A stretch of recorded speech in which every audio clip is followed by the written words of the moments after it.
10वीं कक्षा हिंदी लोक भारती दूसरी इकाई की पहली कविता हम सीखेंगे, जिसका नाम है बरशही जलद, जिसके रचनाकार है गोस्वामी तुलसीदास। तो आइए गोस्वामी तुलसीदास जी का परिचय देख लेते हैं।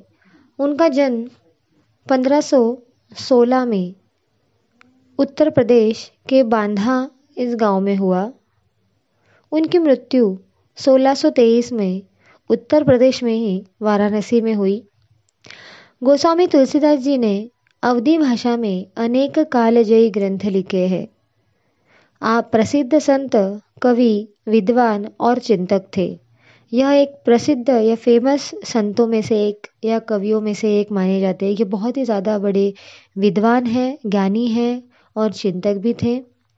गोस्वामी जी संस्कृत के विद्वान थे, मतलब उनको संस्कृत भाषा का ज्ञान बहुत ही ज़्यादा मात्रा में था। वो संस्कृत भाषा के ज्ञानी पुरुष थे। आपने जनभाषा अवधी में रचनाएं लिखी है। जनभाषा मतलब जो लोगों की भाषा है, जहाँ पर अवधी भाषा ज़्यादातर बोली जाती थी, और इसलिए उन्होंने जो जनभाषा है अवधी भाषा, उसमें ही रचनाएं या कृतियाँ लिखी है। आज से 500 वर्ष पूर्व जब प्रकाशन, दूरदर्शन, रेडियो जैसी सुविधाएं नहीं थी, ऐसे दौर में भी आपका ग्रंथ रामचरितमानस जन जन को कंठस्थ था। मतलब 500 वर्ष पहले की बात है कि जब ये दूरदर्शन नहीं था, टीवी नहीं था, रेडियो भी नहीं था और प्रकाशन जैसी या मैगज़ीन जैसी ऐसी कोई भी चीज़ें नहीं थी, लेकिन फिर भी यह सारी सुविधाएं न होने के बावजूद भी उस दौर में भी उन्होंने लिखा हुआ रामचरितमानस, यह एक पवित्र ग्रंथ, इस ग्रंथ जो है वो लोगों तक पहुंचकर वो ग्रंथ लोगों को कंठस्थ था, बाय हार्ट था, उनको याद था। आपके द्वारा रचित महाकाव्य रामचरितमानस को विश्व के लोकप्रिय प्रथम 100 महाकाव्यों में महत्वपूर्ण स्थान है। यहाँ पर तुलसीदास जी ने लिखी हुई यह जो महाकाव्य है, जिसका नाम रामचरितमानस है, यह पूरे विश्व में, पूरे वर्ल्ड में लोकप्रिय जितने भी फेमस ग्रंथ है, उसमें से 100 महाकाव्यों में से एक महत्वपूर्ण ग्रंथ इन्होंने लिखा। यह जो रामचरितमानस है, इसको माना जाता है। गोस्वामी तुलसीदास जी ने लिखी हुई कुछ प्रमुख कृतियाँ या रचनाएं हम देख लेते हैं। सबसे बड़ा महाकाव्य या महाग्रंथ जो उन्होंने लिखा है, जिसका नाम रामचरितमानस, कवितावली, विनय पत्रिका, गीतावली, दोहावली, हनुमान बाहुक, भैरवे रामायण और जानकी मंगल आदि रचनाएं तुलसीदास जी ने लिखी है। अब हम पद्य संबंधी कुछ जानकारी प्राप्त कर लेते हैं। प्रस्तुत पद्यांश गोस्वामी तुलसीदास जी इन्होंने लिखी हुई या उन्होंने लिखी या रचित रामचरितमानस महाकाव्य के किष्किंधा कांड से लिया गया है। यह पद्यांश चौपाई एवं दोहा छंद में है। यहाँ गोस्वामी जी ने वर्षा ऋतु में होने वाले परिवर्तन या बदलाव का सुंदर वर्णन किया है। उन्होंने वर्षा के साथ साथ ही समाज की स्थिति, विविध गुणों या दुर्गुणों को भी दर्शाया है। यहाँ पर गोस्वामी जी, तुलसीदास जी, इन्होंने रामचरितमानस यह महाकाव्य लिखा है। यही नहीं, यह महाकाव्य या यह जो पद्य लिखा है उन्होंने, वो चौपाई और दोहा इस छंद में लिखा है। गोस्वामी जी ने वर्षा ऋतु का जो परिवर्तन है या वर्षा ऋतु होने के बाद जो वातावरण में बदलाव होता है, उसका सुंदर वर्णन उन्होंने यहाँ पर किया है। यही नहीं, समाज की जो स्थिति है, समाज में जो विविध गुणों और दुर्गुणों के जो लोग हैं उनका भी वर्णन उन्होंने दर्शाया है।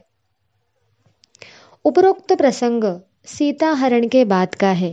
सीता हरण मतलब सीता का जब अपहरण हुआ था या उसको जब रावण भगाकर लेकर गए थे तभी का यह प्रसंग है। सीता हरण के बाद का है। श्री राम लक्ष्मण सीता जी की खोज में भटक रहे थे। सीता जी के बिना श्री राम व्याकुल हो गए थे।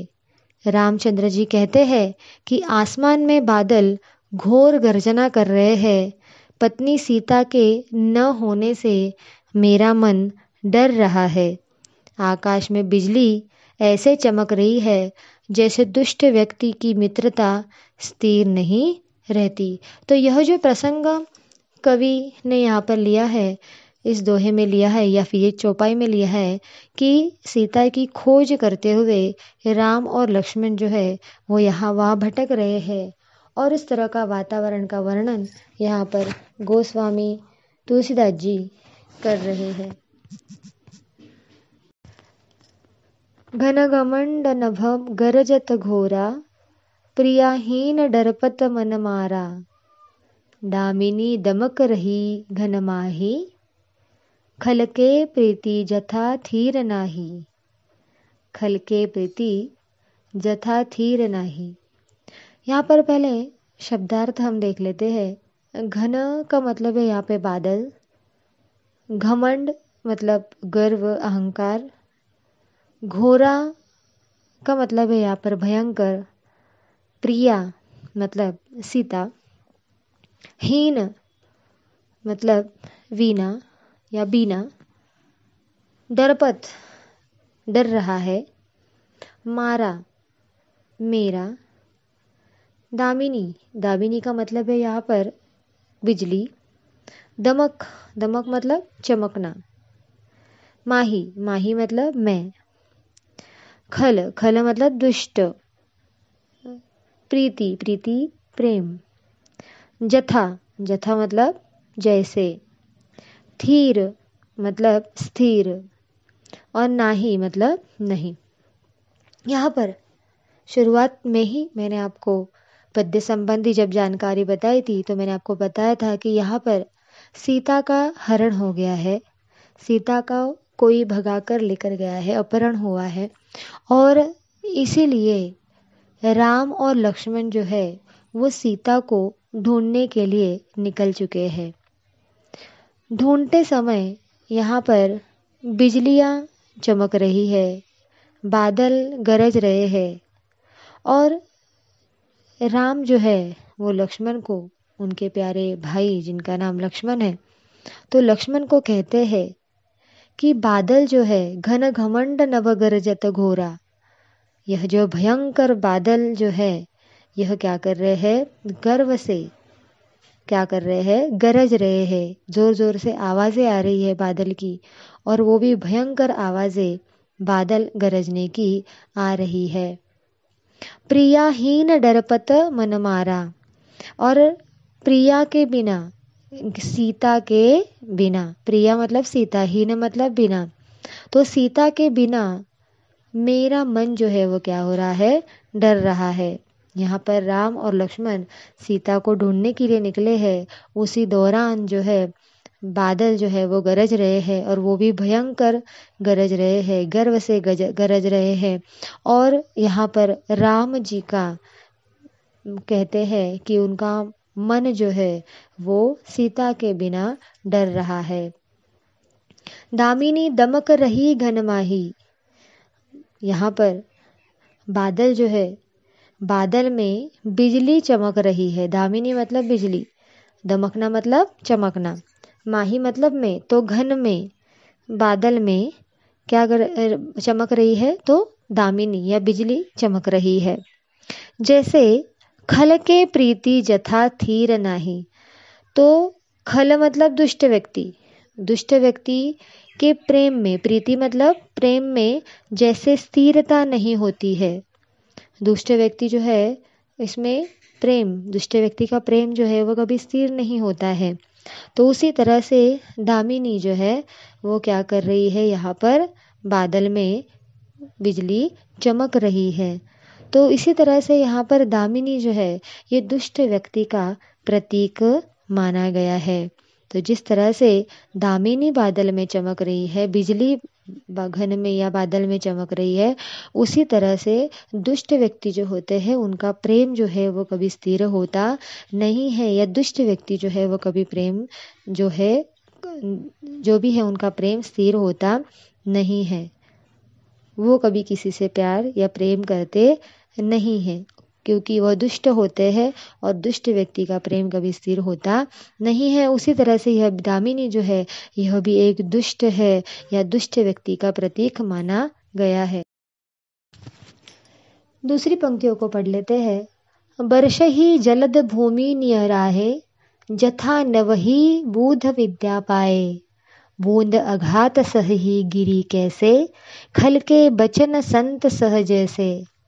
वर्ष ही मतलब वर्षा, जलद मतलब जोर से या गतिमान से, निहराए मतलब पास आकर, जथा मतलब जैसे, नवही मतलब झुकना, बूध मतलब विद्वान, विद्या मतलब शिक्षा, और पाए मतलब पाता है।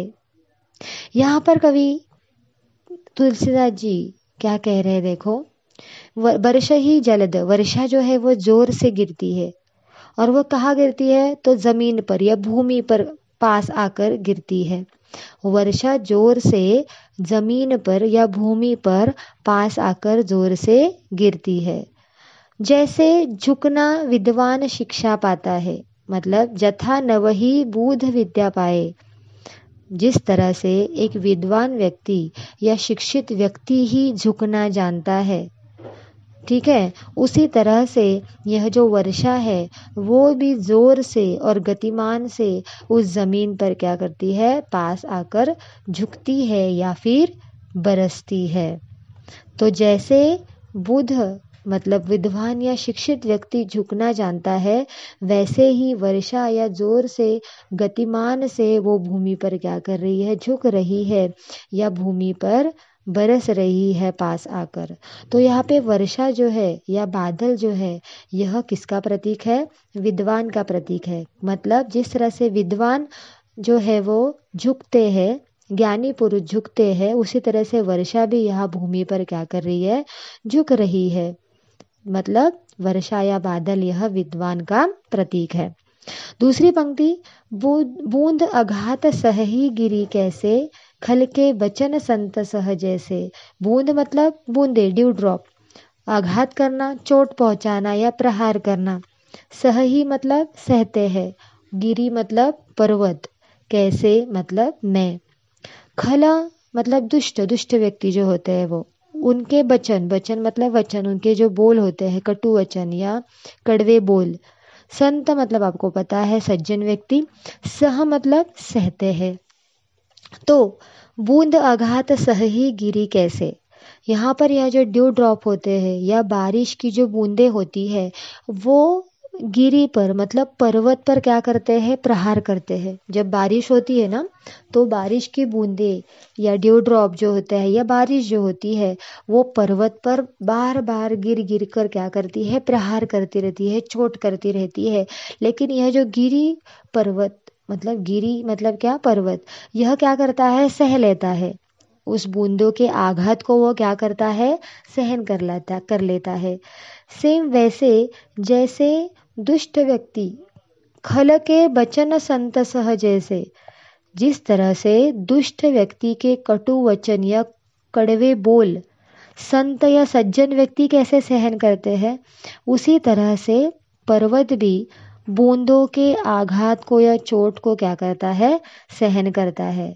आपको समझ में आया यहाँ पे कि सज्जन व्यक्ति दुष्ट व्यक्ति के कटु वचनों को जिस तरह से सहन करता है, सेम वैसे ही बूंदे जो है जो क्या करती है, पर्वत पर प्रहार करती है, तो यह पर्वत भी बूंदों को क्या करता है, सहन करता है। कहने का मतलब पर्वत जो है वो संत का प्रतीक है। जिस तरह से पर्वत सहता है बूंदों को, इस तरह से संत भी दुष्ट व्यक्ति के बोल को सह लेता है। इसलिए यहाँ पे पर्वत और संत यह पर्वत जो है वो संत का प्रतीक है, और बूंदे जो है वो किसका प्रतीक है? दुष्ट व्यक्ति का प्रतीक है। कैसे? क्योंकि बूंद जो है वो क्या कर रही है? पर्वत को चोट पहुंचा रही है। और यहाँ पे दुष्ट व्यक्ति क्या कर रहे हैं? सज्जन व्यक्ति को कटु वचन बोल रहे हैं। इसलिए बूंद और दुष्ट, मतलब बूंद जो है वो दुष्ट का प्रतीक माना जाता है। क्षुद्र नदी भरी जली तोराई, जस थोरे हु धन खल इतराई। भूमि परत भा ढाबर पानी, जनु जीवही माया लपटानी। जनु जीवही माया लपटानी। यहाँ पर पहले अर्थ देख लेते हैं। क्षुद्र का मतलब है छोटी, भरी भरकर, तोराई तोड़कर, जस जैसे, थोरे हु मतलब थोड़े से भी, खल मतलब दुष्ट, इतराई का मतलब है यहाँ पर अभिमानी। तो छोटी, क्षुद्र मतलब क्या? छोटी, छोटी नदी भरकर, जब बारिश में बहुत ज़्यादा बारिश होने की वजह से जब पानी जो होता है वो उस छोटी नदी से, वो छोटी नदी जो है वो भरकर किनारा तोड़कर आगे चली जाती है। तो यह जो बारिश का वातावरण का जो वर्णन यहाँ पर कवि कह रहे हैं कि जब जोर से बारिश होती है तो ये जो छोटी छोटी नदियाँ होती है, वो छोटी छोटी नदियाँ जो है वो भरकर किनारे को तोड़कर आगे चली जाती है।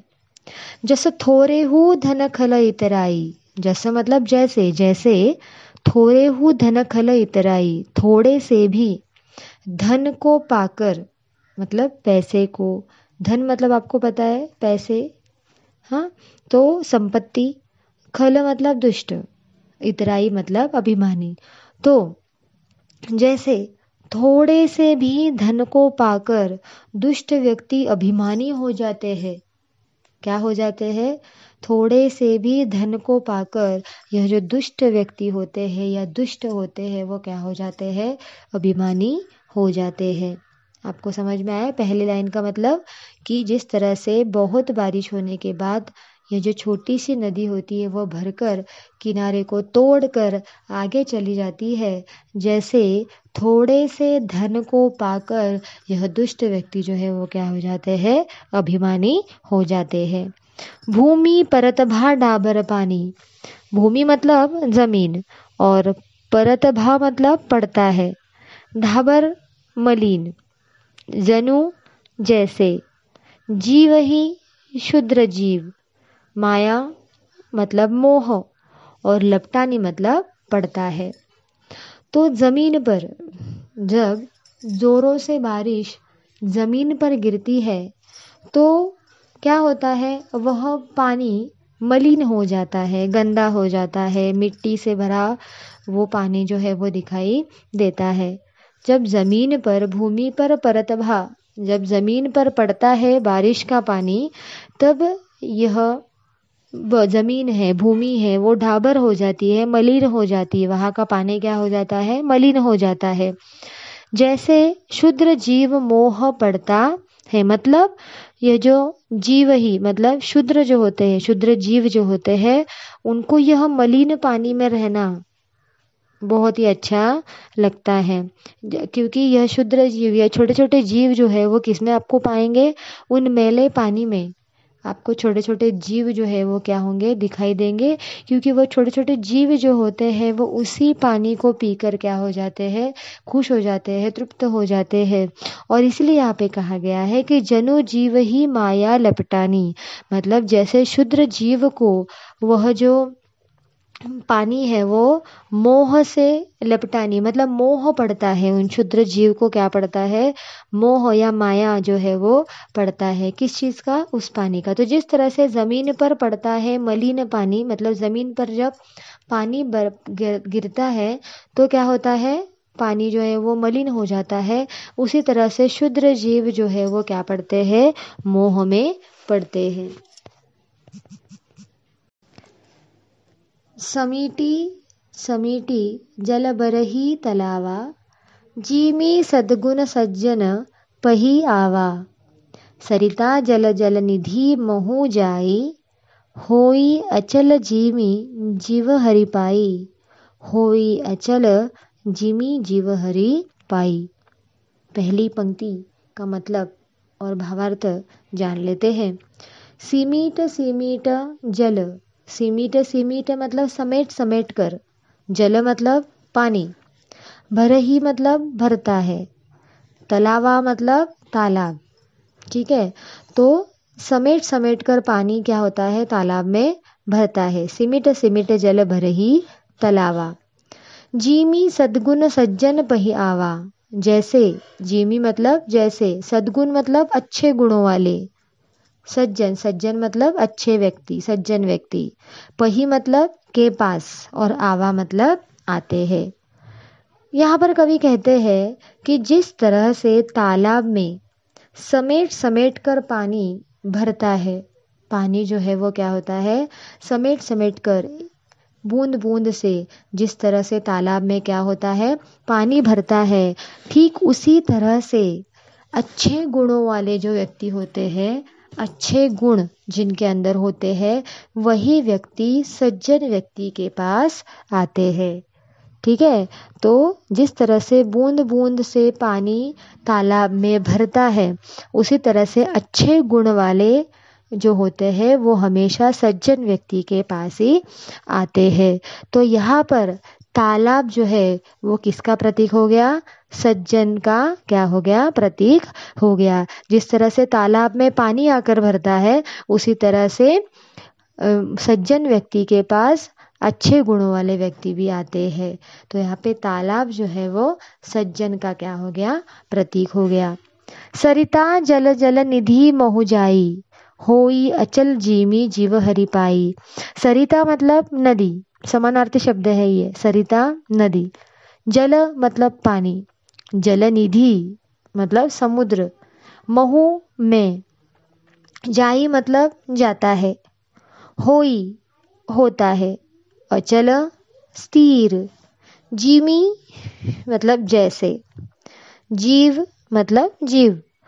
तो जैसे बारिश होने के बाद नदियों का पानी इस तरह से भर जाता है कि वो नदियों का पानी समुंदर में जाकर मिलता है। नदियों का पानी जो होता है वो कहाँ पे जाके मिलता है, समुंदर में जाकर मिलता है। सरिता जल जल निधि महु जाई, सरिता मतलब नदी, जल मतलब पानी, नदी जो है वो, या नदी का पानी जो है वो जल निधि में मतलब समुद्र में जाता है। होई अचल जीमी जीव हरि पाई, और होता क्या है, तो स्थिर, अचल मतलब स्थिर जैसे जीव। तो जिस तरह से नदी का पानी समुंदर में आके आ जाता है, उस वहाँ पर क्या हो जाते हैं, जीव, जीव मतलब जो भी सजीव व्यक्ति है, इन द सेंस व्यक्ति हम कह सकते हैं, जिसके अंदर जान होती है उसको हम कहते हैं जीव। तो उसमें मनुष्य हो सकते हैं, प्राणी हो सकते हैं, जीव छोटे छोटे हो सकते हैं। तो यहाँ पर जीव मतलब जो भी व्यक्ति या इंसान या प्राणी या छोटे छोटे जीव, यह वहाँ पर आकर क्या हो जाते हैं, स्थिर हो जाते हैं। कहाँ पर आकर, समुंदर के पास आकर, जहाँ पर नदी का पानी समुंदर में आके आ जाता है, उसी तरह से यह जो जीव होते हैं वो क्या होते हैं, एक जगह है स्थिर हो जाते हैं। मतलब यहाँ में समुद्र जो है वो ईश्वर का प्रतीक माना जाता है। समुद्र जो है वो क्या है, ईश्वर का प्रतीक है। जिस तरह से इंसान जो है वो ईश्वर के पास ही आकर स्थिर हो जाता है, उसी तरह से सरिता या नदी का पानी समुद्र में आके ही क्या होता है, स्थिर होता है। उसी तरह से इंसान भी, एक जीव भी ईश्वर के पास आके स्थिर हो जाता है। यानी समुद्र जो है वो ईश्वर का क्या है, प्रतीक माना जाता है। हरित भूमि तृण संकुल, समुझी परही नहीं पंथ, जीमी पाखंड विवादते, लुप्त होई सदग्रंथ, लुप्त होई सदग्रंथ। यहाँ पर यह जो छंद हम पढ़ रहे हैं वो है दोहा छंद। हरित मतलब हरी, भूमि मतलब पृथ्वी, तृण मतलब घास, संकुल मतलब परिपूर्ण, संपूर्ण, एंटायर, समुझी मतलब समझ में, नहीं मतलब नहीं, और पंथ मतलब रास्ता। आपको तो सबको पता है कि जब ज़ोरों से बारिश होती है तो हर जगह पे हरियाली ही हरियाली छाती है। तो जिस तरह से हरी भरी घास, भूमि, भूमि मतलब पृथ्वी, तृण मतलब घास और हरित मतलब हरी, तो हरे रंग की घास जो है वो परिपूर्ण पृथ्वी पर जो है वो फैली हुई है। हर जगह पे हरियाली ही हरियाली दिखाई देती है। जिससे क्या होता है, समुझी पर ही नहीं पंथ। समुझी मतलब समझ में, और नहीं मतलब नहीं, और पंथ मतलब रास्ता। जब पृथ्वी पर हर जगह पर घास ही घास, हरी भरी घास ही घास से फैली हुई होती है, तो समझ में नहीं आता है कि रास्ता कहाँ है, क्योंकि हर जगह पर क्या फैली हुई रहती है, हरियाली ही हरियाली या घास ही घास फैली रहती है। और इसके वजह से हमें पता नहीं चलता है कि रास्ता कहाँ से है, समझ में नहीं आता है कि रास्ता कहाँ से है। समुझी पर ही नहीं पंथ, पंथ मतलब रास्ता, समझ में नहीं आता है। जीमी पाखंड विवादते, जीमी मतलब जैसे, पाखंड मतलब जो ढोंगी लोग होते हैं, जो दुष्ट लोग होते हैं, विवाद, विवाद मतलब विचार, और ते मतलब से, लुप्त मतलब नष्ट होना, गायब होना, होई मतलब हो गए हैं, और सद ग्रंथ मतलब अच्छे ग्रंथ। तो जीमी पाखंड विवादते लुप्त होई सदग्रंथ। जीमी मतलब जैसे, पाखंडी जिस तरह से, विवाद, विवाद मतलब विचार, तो जिस तरह से पाखंडी लोग विचार करते हैं, उस विचारों से ऐसे लगता है कि जैसे कि यह जो अच्छे ग्रंथ है, सद ग्रंथ, अच्छे ग्रंथ क्या हो चुके हैं, लुप्त हो चुके हैं, नष्ट हो चुके हैं। तो यहाँ पर पाखंडी लोग या ढोंगी लोग और जो दुर्गुण जो लोग होते हैं, उन लोगों के वजह से यह जो अच्छे ग्रंथ है वो क्या हो चुके हैं, नष्ट हो चुके हैं। उन पाखंडी लोगों के विचारों के वजह से या दुर्गुणों के वजह से वो इस तरह से बुरे विचार करते हैं कि अच्छे अच्छे ग्रंथ जो है वो क्या हो चुके हैं, नष्ट हो चुके हैं। लुप्त होई सदग्रंथ, लुप्त मतलब नष्ट, हो गई मतलब हो गए, सदग्रंथ मतलब अच्छे ग्रंथ क्या हो चुके हैं, नष्ट हो चुके हैं। तो यहाँ पर हरियाली जो है यह पाखंड का प्रतीक है। कैसे पाखंड का प्रतीक है या ढोंगी का प्रतीक है? क्योंकि हरियाली के वजह से हमें रास्ता नहीं दिखाई देता, उसी तरह से पाखंडी जो है उनके वजह से हमें अच्छे ग्रंथ दिखाई नहीं देते हैं। इसलिए हरियाली और यह जो है वो पाखंड का प्रतीक है। उसी तरह से रास्ता जो है वो किसका प्रतीक है? अच्छे ग्रंथ का प्रतीक है, सद ग्रंथ का प्रतीक है। क्योंकि ये रास्ते जो है वो क्या करते हैं, अच्छा कार्य करते हैं, रास्ता दिखाते हैं। उसी तरह से अच्छे ग्रंथ जो है वो क्या होते हैं, हमें अच्छे विचार लाते हैं। और इसलिए यहाँ पे रास्ता यह सद ग्रंथ का प्रतीक है, अच्छे ग्रंथ का प्रतीक है।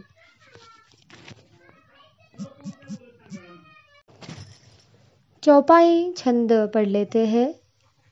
दादुर धुनी चहु दिशा सुहाई, वेद पढ़ही जनु बटु समुदायी। दादुर का मतलब है यहाँ पर मेंढक, धुनी मतलब ध्वनि, चहु यानी चारों दिशा,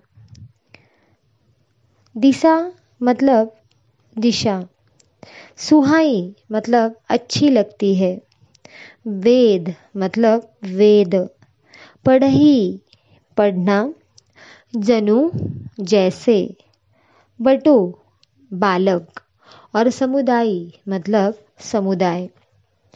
यहाँ पर गोस्वामी तुलसीदास जी कहते हैं कि बारिश के मौसम में ज़्यादातर मेंढक नज़र आते हैं। और आपको तो पता है कि यह मेंढक की आवाज़ जो है वो कैसे होती है। यहाँ पर मेंढक मतलब दादुर धुनी, मेंढक की आवाज़ चहु दिशा सुहाई मतलब चारों ओर या चारों दिशाओं में अच्छी लग रही है। और यह ध्वनि अच्छी लग रही है तो ये सुनने के बाद ऐसा लगता है कि जैसे वेद पढ़ई बटु समुदाय कि यह जो बच्चे हैं या बालक है उनका वो समुदाय, उनका वो ग्रुप जैसे कि वेद पठन कर रहे हो। अगली पंक्ति, नव पल्लव भय बिटप अनेका साधक मन जस मिले विवेका। नव मतलब नए और पल्लव मतलब कोपल यानी जो पत्ते होते हैं वो। भय हुए, बिटप मतलब वृक्ष, अनेका यानी कि अनेक, साधक मतलब साधना करने वाला, मन जस मतलब जैसे, मिले मतलब मिलना और विवेका मतलब विवेक यानी बुद्धि। बारिश के कारण अनेक वृक्षों में नए पत्ते आ गए हैं। आपको पता है कि जब बारिश का महीना आता है तो नए पत्ते आने शुरू हो जाते हैं। तो बारिश की वजह से कारण से अनेक वृक्षों में नए पत्ते आ जाते हैं। ठीक है, नव पल्लव नए कोपल नए पत्ते वृक्ष में अनेक वृक्षों में आ जाते हैं। वे ऐसे हरे भरे लग रहे हैं कि जैसे साधक का मन ज्ञान प्राप्त होने पर प्रसन्न हो जाता है। तो जिस तरह से साधक मतलब साधना करने वाला, तपस्या करने वाला, जब उसको बुद्धि प्राप्त होती है, जब उसको विवेका मतलब ज्ञान प्राप्त होना, तो जब ऐसे साधना करने वाले को, ऐसे साधक को जब विवेक मतलब बुद्धि या ज्ञान प्राप्त होने पर जिस तरह से वो प्रसन्न हो जाते हैं, तो उस तरह का माहौल का वातावरण यहाँ पर कवि या तुलसीदास जी कहते हैं कि जिस तरह से नए पत्ते वृक्षों में आते हैं, जिस तरह से हर जगह पे हरा भरा लग रहा है, वैसे भी साधक का मन भी ज्ञान प्राप्त होने के बाद प्रसन्न हो जाता है। अर्क जवास पात बिनु भयऊ जस सुराज खल उद्यम गयहु। अर्क मतलब मदार पौधा या मदार का पौधा, मदार नाम का एक पौधा। जवास मतलब पौधा, पात मतलब पत्ते, बिनु का मतलब है बिना, भयऊ का मतलब है हुए, जस जैसे, सुराज अच्छा राज, खल मतलब दुष्ट, उद्यम मतलब कार्य और घयऊ मतलब रवाना होना। तो इस तरह से कवि कहते हैं, आपने देखा होगा कि बरसात के दिनों में मदार और जवासा ये जो पौधे हैं उनके पत्ते गिर जाते हैं। अब आपको पता होगा कि बारिश के मौसम में नए पत्ते आते हैं, ठीक है, लेकिन यह एक पौधा है जिसका नाम मदार और जवासा जैसे पौधे हैं, उनके पत्ते क्या होते हैं, बारिश के मौसम में गिर जाते हैं। तो ऐसे पौधों को देखकर ऐसा लगता है कि अच्छे शासक के राज्य में दुष्टों का कारोबार नष्ट हो गया है। ठीक है, तो बरसात के दिनों में ये पत्ते क्या होते हैं, मदार नाम का ये जो पौधा है या जवास नाम का ये जो पौधा है, वो उसके पत्ते बारिश के मौसम में गिर जाते हैं। और ये देखकर कवि को ऐसा लग रहा है कि जैसे जस सुराज खल उद्यम गयहु, जैसे मतलब जैसे और अच्छे राज्य में दुष्ट लोगों का जो कारोबार है, कार्य मतलब कारोबार यहाँ पे क्या हो गए हैं, नष्ट हो गए हैं। तो यहाँ पर कवि ने जवासा और मदार नाम का यह जो पौधा है, यह उसके पत्ते जिस तरह से नष्ट होते हैं उस तरह से यहाँ पर सुराज्य में या अच्छे राज्य में क्या होते हैं, यहाँ पर जो दुष्ट व्यक्ति है वो दुष्ट व्यक्ति का कार्य या दुष्ट व्यक्ति के कारोबार नष्ट हो गए हैं। अगली पंक्ति, खोजत कतहु मिलई नहीं धुरी, करई क्रोध जीमी धर्मही। यहाँ पर कवि क्या कहते हैं हम देखेंगे। यहाँ पर कवि क्या कहते हैं, खोजत कतहु, कतहु मतलब कहीं भी, और घुरी का मतलब है यहाँ पर धूल, करई मतलब करना, जीमी मतलब जैसे, और धर्म ही मतलब धर्म को दूरी, धर्म को दूरी। अभी क्या कहते हैं कवि यहाँ पर कि वर्षा के कारण कहीं भी धूल दिखाई नहीं देती। ठीक है, सही बात है कि वर्षा आने से पहले या बरसात आने से पहले आपने देखा होगा कि पत्तों पर धूल नज़र आती है, लेकिन जब बारिश शुरू हो जाती है तो बारिश के पानी से वो सारे पत्ते धुल जाते हैं। ठीक है, और कहीं पर भी आपको धूल दिखाई नहीं देती बारिश के मौसम में। ठीक है, तो ऐसा लगता है कि क्रोध धर्म को दूर कर देता है। जिस तरह से वर्षा या बारिश जो है वो धूल निकल देता है या पत्तों में पर लगी हुई जो धूल है वो दिखाई नहीं देती है, उसी तरह से क्रोध और धर्म को यहाँ पर दूर कर देता है। क्रोध जो है वो क्या करता है, धर्म को नष्ट कर देता है। मतलब यह है कि क्रोध में मनुष्य अज्ञानी बन जाता है और धर्म को भूल जाता है। ठीक है, क्रोध जीमी धर्म ही दूरी, मतलब यहाँ पर क्रोध करना मतलब धर्म को दूर करना जैसा हो गया है। और इसलिए यहाँ पर कवि कहते हैं कि जिस तरह से वर्षा के कारण यहाँ पर धूल जो है वो दिखाई नहीं देती, लेकिन ऐसा लगता है कि क्रोध धर्म को दूर कर देता है। मतलब यह कि क्रोध में मनुष्य अज्ञानी बन जाता है और धर्म को भूल जाता है। आपने देखा होगा यहाँ पर कवि बरसात होने के बाद जिस तरह से वातावरण में बदलाव आता है उसका भी वर्णन वह कर रहे हैं, और साथ साथ समाज में चल रहे हैं जो दुर्जन लोगों और अच्छे गुण वाले लोगों का भी महत्व बता रहे हैं। ससी संपन्न सोह मही कैसी, उपकारी कई संपत्ति जैसी। ससी मतलब अनाज, ठीक है, और सोह मतलब शोभायमान, सुंदर दिखना, अच्छा दिखना। कवि यहाँ पर कहते हैं कि बारिश हो जाने के बाद चारों ओर फसल आने से पृथ्वी बहुत ही सुंदर और शोभायमान लग रही है, जैसे उपकार करने वाले लोग शोभायमान होते हैं। ठीक है, यहाँ पर बहुत ही इजी तरीके से स्वामी तुलसीदास जी ने क्या किया है, बताया है कि चारों ओर फसल आने से पृथ्वी शोभायमान लग रही है। ससी मतलब अनाज, अनाज संपन्न होने के बाद या अनाज चारों तरफ फैलने के बाद, फसल आने के बाद यह जो पृथ्वी है कैसी लगती है, शोभायमान लगती है, सुंदर लगती है। ठीक है, जैसे उपकारी कई संपत्ति जैसी, उपकार करने वाले लोग जो होते हैं वो कैसे लगते हैं, शोभायमान लगते हैं। उपकार करने वाले, दूसरों को मदद करने वाले लोग क्या लगते हैं यहाँ पे, शोभायमान लगते हैं। आगे की पंक्ति हम देख लेते हैं कि निशितम घन खद्योत विराजा, जनु दम्भिन कर मिला समाजा। निशी मतलब रात और तम मतलब अंधकार, घन मतलब घन, खद्योग मतलब जुगनू। ठीक है, विराजा मतलब विराजना, जनु मतलब जैसे, दंभित मतलब यहाँ पर है घमंडियो, और समाजा मतलब समाज से। क्या कहते हैं कवि यहाँ पर देख लेते हैं। निशीतम रात अंधकार, रात के अंधेरे में, ठीक है, चारों ओर क्या है, जुगनू है।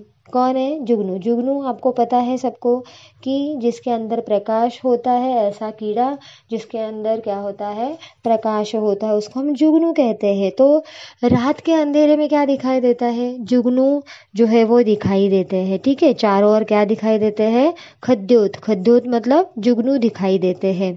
उन्हें देखकर ऐसा लगता है कि समाज में घमंडियों का दल इकट्ठा हो गया है। आपको समझ में आ रहा है यहाँ पे क्या कहा जा रहा है कि रात के अंधेरे में जिस तरह से चारों ओर जुगनू दिखाई नहीं देते, उसी तरह से जनु दंभीन कर लिया या कर मिला समाजा। मतलब जैसे घमंडियों का जो दल है या ग्रुप है वो समाज में इकट्ठा हो गया है। कृषि निरावही चतुर किसाना, जीमी बुध तजही मोह मद माना। कृषि मतलब फसल, निरावही मतलब घास फूस छील कर निकालना, चतुर मतलब होशियार, किसाना कृषक किसान, जिमी जैसे, बुध विद्वान, तजही मतलब तजकर, मोह और मद मतलब मोह माया, और माना मतलब सम्मान। कवि क्या कहते हैं यहाँ पर देखो, चतुर किसान खेत में से घास निकाल रहा है। क्या कर रहे हैं यहाँ पर वो, चतुर किसान मतलब होशियार कृषक, होशियार कृषक, चतुर किसाना होशियार कृषक क्या कर रहे हैं, वो खेतों में से घास निकाल रहा है। निरावही घास फूस छीलकर निकालना। और ये देखकर ऐसा लग रहा है कि जो ज्ञानी लोग होते हैं, बुध मतलब विद्वान या ज्ञानी, वो क्या कर रहे हैं, जैसे कि लोग मोह माया और ममता का क्या कर रहे हैं, त्याग कर रहे हैं। कहने का मतलब जिस तरह से एक चतुर व्यक्ति या एक चतुर किसान अपने खेतों में से जो घास की ज़रूरत नहीं है ऐसे निरुपयोगी घास को निकाल कर फेंक देता है, उसी तरह से जो ज्ञानी और विद्वान पुरुष होते हैं वो मोह माया और ममता का क्या करते हैं, उसको बाहर निकाल देते हैं, उसका त्याग जो है वो करते हैं। आगे देखेंगे हम, देखी अत चक्रबाग खगनाही, कलही पाई जीमी धर्म पराई। देखिए मतलब दिखाई देना, चक्रबाग का मतलब है बदक डक, खग मतलब पक्षी, कलही मतलब कहीं भी, और पराही मतलब भाग लाना। ठीक है, तो यहाँ पर कहने का मतलब ये है कि बहुत बारिश के कारण चक्रबाग यानी बदक डक पक्षी दिखाई नहीं देते हैं। ठीक है, ज़्यादा बारिश के वक्त क्या दिखाई नहीं देते हैं, बदक या डक, यह पक्षी जो है वो दिखाई देता नहीं है। ऐसा लगता है कि कलयुग में धर्म नष्ट हो गया है, तो कली ही पाई जीमी धर्म पराई। तो ऐसा लगता है कि कली ही कहीं भी क्या दिखाई नहीं दे रहा है, धर्म जो है वो दिखाई नहीं दे रहा है, बल्कि धर्म जो है वो पराई मतलब भाग जाना, धर्म जो है क्या हो चुका है, नष्ट हो गया है। देखने का मतलब ये है कि बहुत बारिश में जिस तरह से बदक या चक्रबाग जो है वो दिखाई नहीं देता है, उसी तरह से कलयुग में धर्म जो है वो नष्ट हो गए हैं, दिखाई नहीं दे रहे। अंतिम पंक्तियों को हम पढ़ लेते हैं। विविध जंतु संकुल मही ब्राजा, प्रजा बाढ़ जीमी पाई सुराजा। यहाँ पर विविध का मतलब आपको पता है, जंतु मतलब जीव जंतु, संकुल मतलब यहाँ पर पूरी, मही मतलब पृथ्वी, और भ्राजा मतलब शोभायमान होना, प्रजा मतलब लोग, ठीक है, बाढ़ मतलब वृद्धि होना, पाई मतलब पाना, और सुराजा मतलब यहाँ पर है अच्छा राजा। कवि क्या कहना चाहते हैं यहाँ पे कि पृथ्वी पर बहुत से जीव जंतु हैं। ठीक है, जंतु मतलब जीव जंतु, संकुल मतलब पूर्ण पूरी तरह से, मही मतलब पृथ्वी। तो पृथ्वी पर क्या है, बहुत से जीव होते हैं, जंतु होते हैं, और इसके वजह से पृथ्वी कैसे दिखती है, सुशोभित शोभायमान जो है वो दिखाई देती है। तो ऐसा लग रहा है जैसे अच्छे राज्य के राज्य में प्रजा का विकास हो गया है। प्रजा बाढ़ जीमी पाई सुराजा, प्रजा मतलब लोग, और बाढ़ मतलब वृद्धि होना, और सुराजा मतलब अच्छे राजा। तो अच्छे राजा राजा या अच्छे राजा के राज्य में प्रजा का क्या होता है, वृद्धि। वृद्धि मतलब विकास हो गया है। तो जिस तरह से पृथ्वी पर बहुत से जीव जंतु होने के वजह से क्या होता है, पृथ्वी बहुत ही शोभायमान दिखाई देती है। तो उसी तरह से ऐसा लग रहा है कि अच्छे राजा के राज्य में क्या हो रहा है, प्रजा मतलब लोगों का क्या होता है, विकास होता है। अंतिम पंक्ति देख लेते हैं। चह तह रहे पथिक थकी नाना, जीमी इंद्रिय गण उपये ज्ञाना। क्या कहते हैं कवि यहाँ पे, जह तह मतलब जहाँ वहाँ, पथिक मतलब राही, थकी मतलब थकना, और नाना मतलब ठहरना, जीमी मतलब जैसे, इंद्रिय यहाँ पर गण मतलब ज्ञान, उपय मतलब मिलने से, और ज्ञाना का मतलब है यहाँ, ज्ञाना का मतलब है यहाँ पर जाना। क्या कहते हैं कवि यहाँ पर, राहगीर चलते चलते थक जाते हैं। क्या कह रहे कवि, जहाँ वहाँ रहे पथिक थकी जाना, पथिक मतलब राही, थक जाना। तो राहगीर होते हैं वो क्या करते हैं, चलते चलते थक जाते हैं। तो ऐसा लगता है जैसे मनुष्य ज्ञान प्राप्त कर उसके इंद्रिय शिथिल हो जाते हैं। जीमी इंद्रिय ज्ञान, गण मतलब ज्ञान, और उपय मतलब मिलने से, जाना मतलब निकल जाना, नष्ट होना। तो जिस तरह से राहगीर चलते चलते थक जाते हैं, तो ऐसा लगता है जैसे मनुष्य ज्ञान प्राप्त कर उसके इंद्रिय क्या हो जाते हैं, शिथिल हो जाते हैं, और वह विषय की ओर क्या करता है, वो करता है विषय को और जाना या फिर छोड़ देता है। कबहू प्रबल बह मारुत, जह तह मेघ बिलाई, जीमी कपूत के उपजे, कुल सधर्म नसाई। कबहू का मतलब है यहाँ पर कभी कभी, और प्रबल का मतलब है जोर से, बह मतलब बहना, मारुत मतलब हवा, जह तह मतलब यहाँ वहाँ, बिलाई मतलब गायब होना, जिमी जैसे, कपूत बुरा पुत्र, कुल मतलब खानदान, सधर्म मतलब अच्छा धर्म, और बसाई मतलब नष्ट होना। क्या कहते हैं यहाँ पर कवि, कहते हैं कि कभी कभी, कबहू मतलब कभी कभी, जोर से हवा बहने लगती है। मारुत मतलब हवा, और जोर से हवा बहने से यहाँ पर यह जो मेघ होते हैं वो यहाँ वहाँ गायब हो जाते हैं। जह तह यहाँ वहाँ, बिलाई मतलब गायब हो जाना। जोर से हवा आने के वजह से यह जो मेघ होते हैं वो क्या हो जाते हैं, गायब होते हैं।